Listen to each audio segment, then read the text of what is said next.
குற்றவாளிகள் பார்த்து ரசிப்பதற்காக இருக்கும். காவல் நிலையத்திற்கும் கவர்ச்சி தேவைப்படுகிறது. யாரு அது?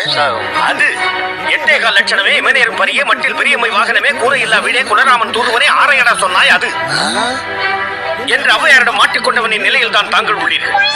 அது இது என்று அகிரணையில் அழைப்பதற்கு நான் என்ன சாலையில் தெரியும் ஆடா மாடா அல்லது சாக்கடையில் உரிமை கிடக்கும் பன்றி? வந்தாரை வாழ வைக்கும் வண்ண தமிழ்நாட்டிலே சொந்த நாட்டான் சூழ்நிலை கைதியாக காவல் நிலையத்திற்கு வந்தால் அவனை வரவேற்று வணக்கம் சொல்ல வேண்டும் என்ற பண்பு கூட தெரியாத ஆய்வாளராகிய உங்களுக்கு என்னுடைய பணிவான வணக்கங்கள். நான் 2 வார்த்தை பேசுறதுக்கு என்னென்ன பேசுனீங்க? அறிவு மாதிரி கொட்டிக்கிட்டு இருக்கேன். என்ன பண்ண போறீங்க? எங்க பிடிச்ச சார்? பஸ் ஸ்டாண்ட்ல புரியா பாசம் பேசுங்க சார். சந்தேகமா அதான் இட்டு வந்தேன். என்னுடைய மொழியா புரியவில்லை? என்னுடைய மொழியா புரியவில்லை?